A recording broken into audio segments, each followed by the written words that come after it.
Hello and welcome back to another Star Wars discussion here on this channel, and today I'm going to be reviewing Battlefront 2 Inferno Squad. It came out, I think, 10 days ago, 11 days ago, something like that.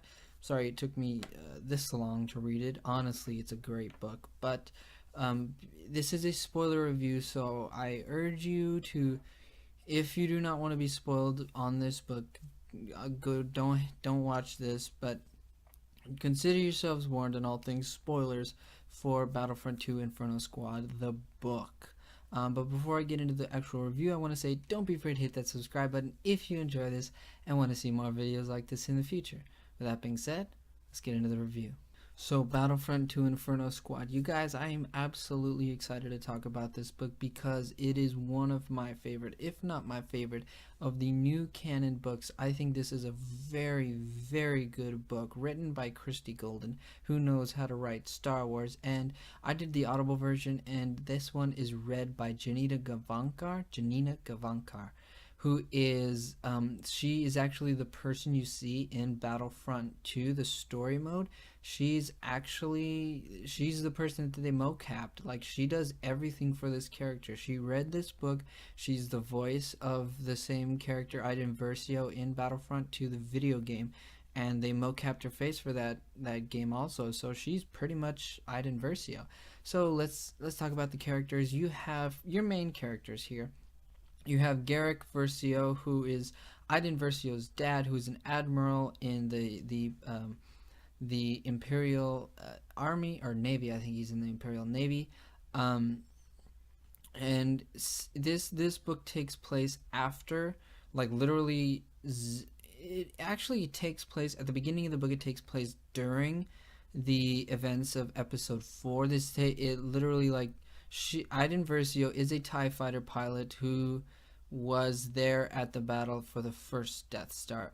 But you have Admiral Garrick Versio, who is promoted because of the fact that they lost a lot of their top brass on the first Death Star. And then you have Iden Versio, obviously the main character of this book.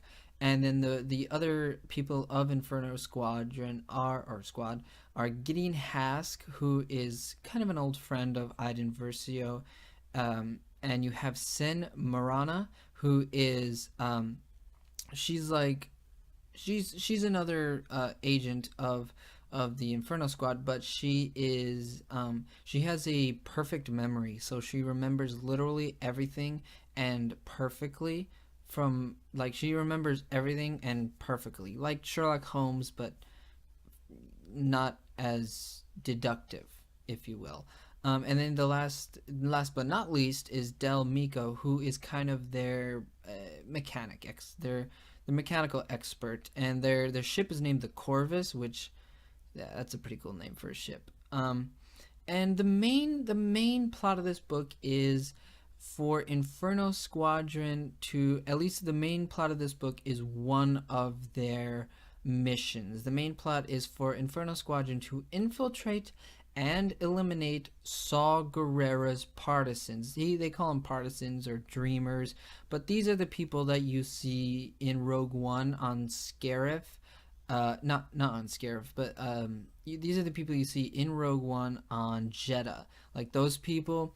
If you read the Rebel Rising book, which is another novel that didn't just come out, but it's relatively recent, you have a lot more of the partisans, but it's pretty much Saw Gerrera had these followers of his, and some of them, the ones that are in this book, are obviously the ones that weren't on Jeddah with him at the time of Rogue One. And for the most part, this book takes place on Geosin, which is a planet which is really cool. It's a planet that has a very slow rotation.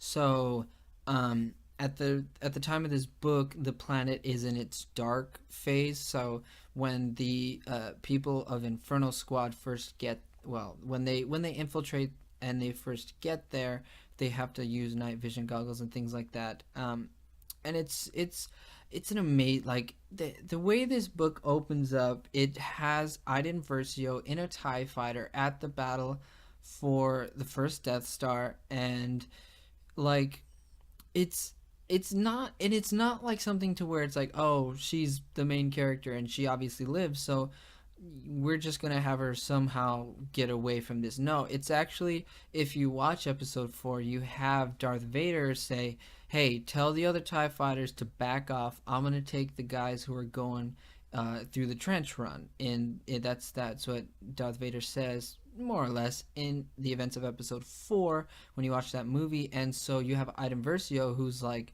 hey, um, she's like taking down some rebel fighters, and then you have she gets those orders from Darth Vader. She's like, okay, I'm backing off, and it's cool because I'm pretty sure Iden Versio is the character who takes out Porkins, yeah, in episode 4, which stinks, but I mean it stinks that Porkins is dead, but it's finally nice to put a face on that villain, if you will. It doesn't say that it was Porkins, but it implies that she destroyed a Y wing in the battle, and so I like to think that it was Porkins. And so what you have is she backs off. This Death Star blows up, and what's really amazing is she thinks that she doesn't know it's the Death Star that blew up at first. She thought that she was too close to the Yavin 4. She thought that she was too close to it, and that she had been caught up in the blast that when the Death Star destroyed Yavin 4. And she's like, her TIE fighter's like going all wonky, and then it's amazing because the way it's read and the way it's written is like she looks up and she sees that it's Yavin 4 that is still there. It's still the planet. And so it's amazing when she pilots her TIE fighter. She's still getting control of it, but she like tries to pilot it, and she turns it to where she sees, oh my goodness, the Death Star is done. Like, the Death Star is blown up. She's like, oh man, I recognize that part. That is not that is not debris from a planet. That's debris from the Death Star. It's amazing the way this is written and read. And so that was just an amazing opening to show you, hey, this character is absolutely human, and Iden Versio has human emotions and everything like that. She's very sad that she's very sad that millions of people died on that Death Star, millions of people that she knew because she was stationed there, obviously. So it's a really different experience. Like, we had Lords of the Sith, which is a bad guy book, and then you have Tarkin also, which is a bad guy book. But in this book, more than either of those two books, you get great quote unquote bad guys who are absolutely right. Now let's talk about your Inferno Squadron. I think Inferno Squadron is written great. I mean, you have your characters of Inferno Squadron of Iden Versio being an amazing, powerful, very strong-willed person who is the leader of this group. You have Gideon Hask, who is a great pilot, who is just like, he's like their overall good soldier and things like that. And then you have Sin, who can memorize everything almost perfectly, and you have Del Miko, who's your mechanic, and he has the droid. If you look in the Star Wars Battlefront 2 or not posters but trailers, you'll see this droid like being on Iden Versio's back,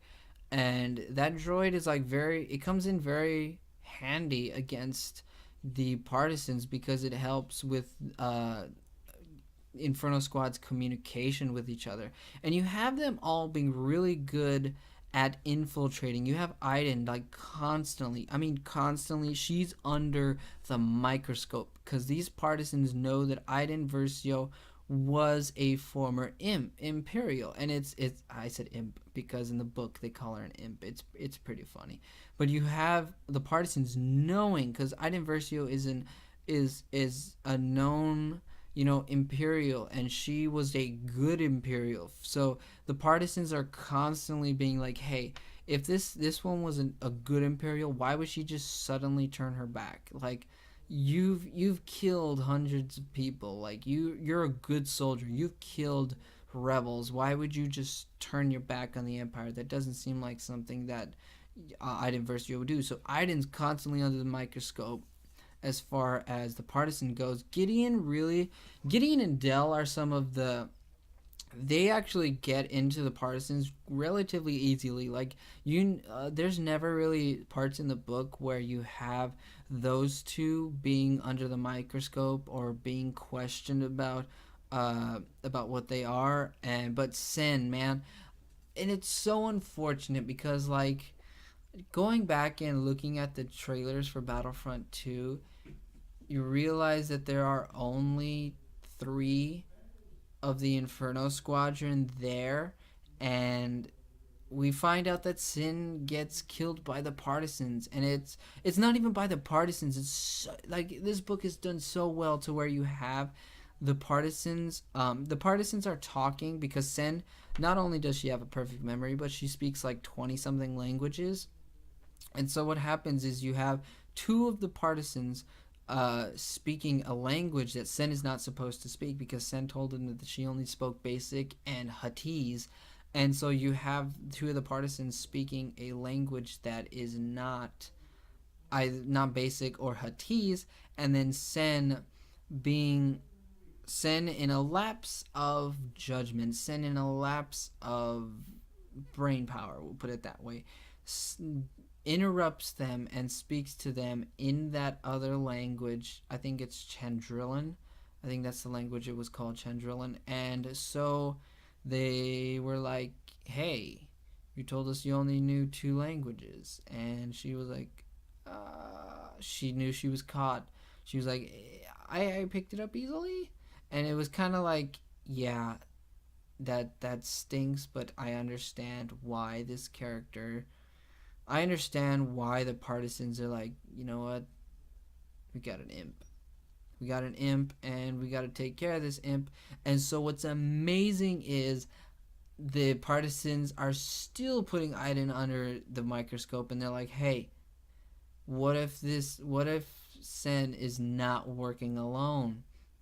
And then they literally put a vibro blade in Iden's hand and tell her, torture her to find out what she knows. And if Iden doesn't do it, then the partisans know that Iden is in on it. So what happens is Iden like does her eyes to motion to Gideon and Dell like, hey, we gotta stop this. And what ends up happening is Sen pushes herself into the vibro blade, and Sen pretty much kills herself, which is, it's crazy. Like, it's so good because this book is not afraid to pull punches. This book is like, this is how it is. Star Wars can have some absolutely gritty, some absolutely horrible things happen in Star Wars, as we know from the first, from episode 4, destroying an entire planet. That's not a nice thing to do. That is absolutely horrible. So you would have characters like this, Sen killing herself. Really, Iden was holding the vibroblade. Sen, pretty much pushes herself into the vibroblade and is like, for the Empire or whatever. And I think that's what she said, for the Empire. And then you have, Iden being like, oh my goodness, like, ugh, that's rough. Like, and you totally know, because the way it's written and the way it's read, it's absolutely understandable that this character of Iden Versio, she really grew to embrace sin. And I mean, all of them, all of Inferno Squad really grew to embrace each other and to treat each other like family, really.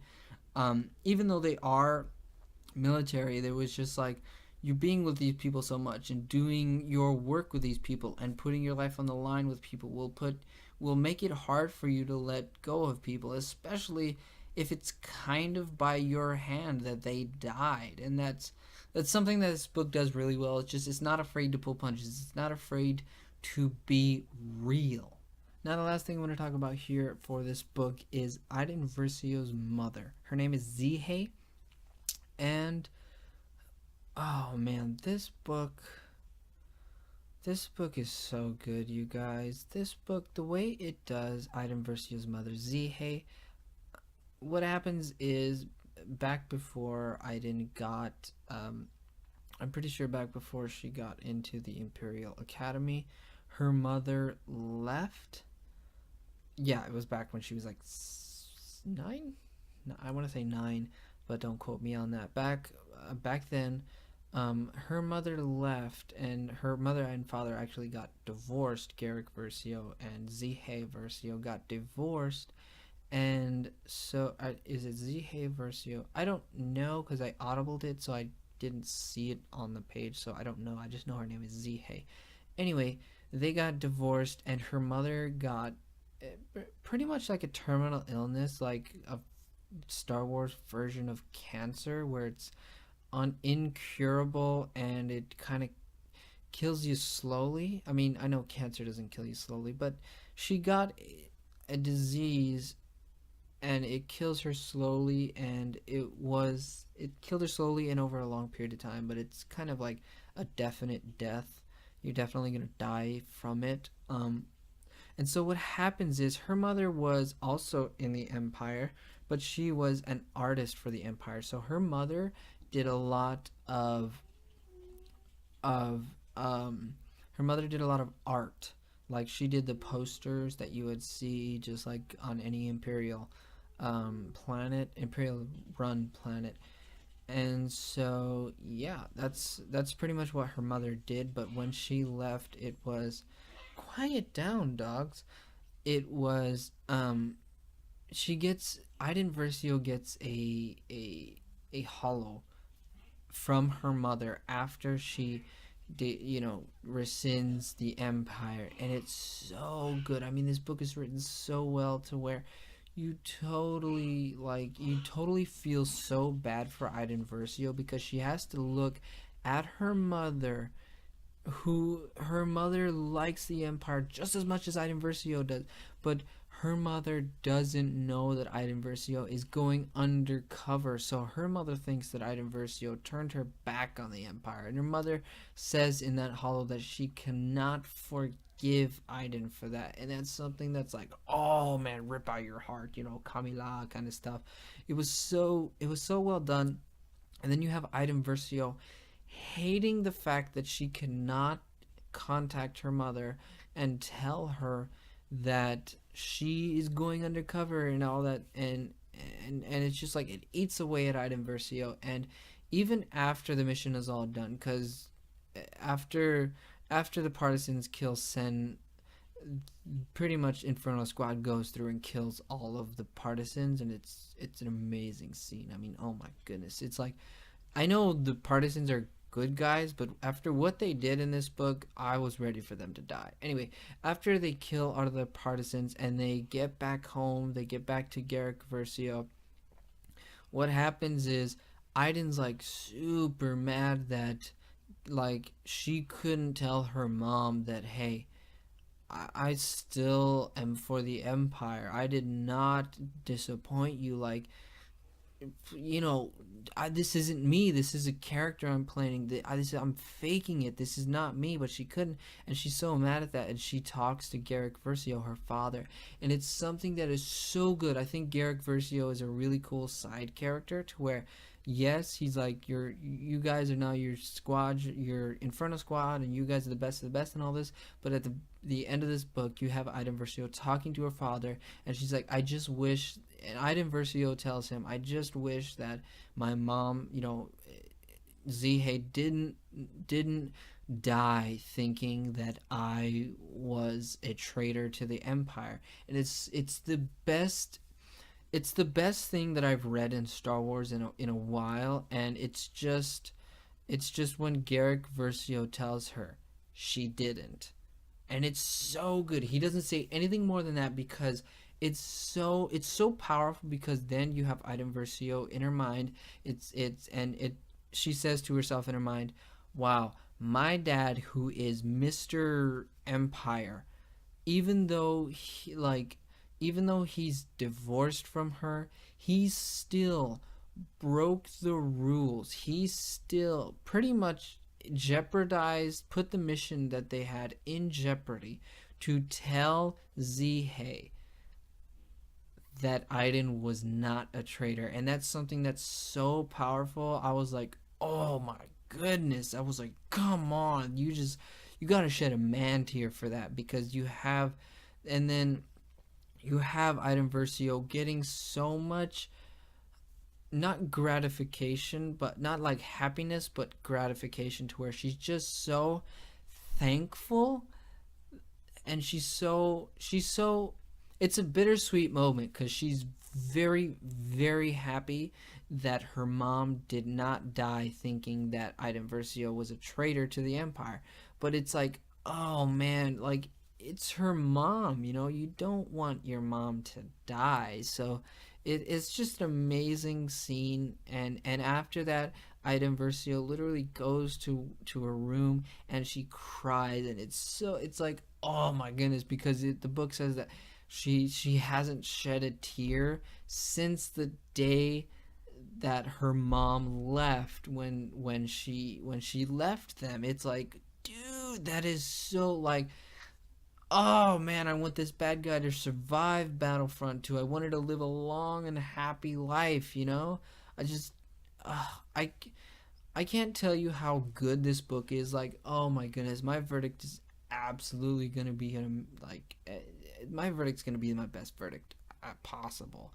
But this book is like so good. I think that not only does it do justice in giving us an amazing lead character, but it gives us justice in showing us that people in the Empire are not all just stormtroopers or Palpatine. Like, people in the Empire are not, like, we did see that with Finn, but in this book, I think in this book even more than with Finn, where you get that Iden Versio, Gideon Haas, Sen Marana, Del Miko, and even Garrick Versio, and the mother Ziha. These people are actual people. They're people with feelings. They're actual people who mourn their dead. They're people who are not just evil villains. They're not all Palpatine. They're real. They're human people, and it's something that this book does so well. And it's something that I think just needed to happen, like, showing us the perspective of the bad guy is so good. And especially when it's a bad guy that you can relate. Like, everybody, no matter how old you are, everybody has lost someone, and that's something that everybody can relate to. And the fact that they did that in this book, and the fact that they're not shy in showing you as the audience, hey, quote unquote bad guys are not bad people.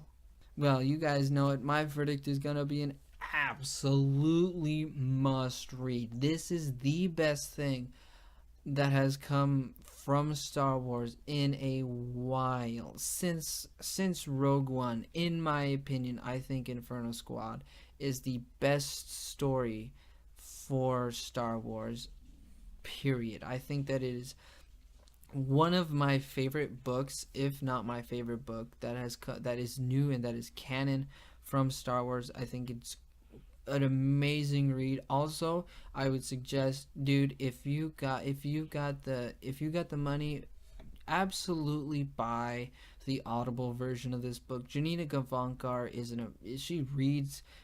She's a great reader. She knows the character. I mean, she is the character. Like I said that at the beginning, she is the character. There's no medium in which she does not know. She knows literally everything about this character. It's not just somebody reading a book. It's somebody reading their character. It's somebody giving you it's an absolute performance, and it's a great one at that. So yeah, I would say absolutely this is a must read. If you're a Star Wars fan, and if you're a book junkie, if you're a Star Wars book junkie, absolutely read this. Please do yourself a favor. Pick this up.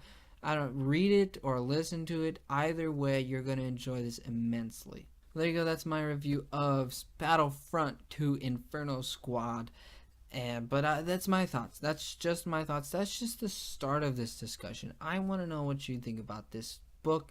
If you've read it, go ahead and tell me what you thought about the book. Tell me what you thought about anything that I missed in the book, that you want to talk about that I didn't talk about, that you want to talk about that I did talk about. Just comment down below on anything about this book. And if you want, you can comment down below on what book I should do next. Legends, I can do some Legends books if you want.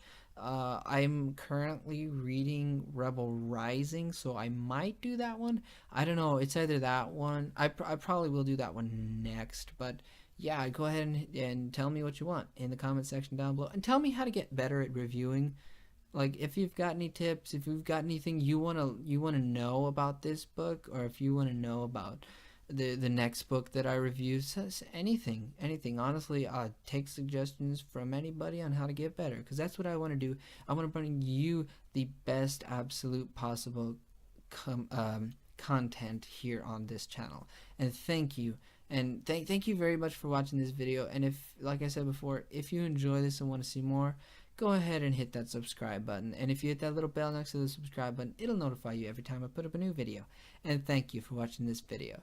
May the force be with you always.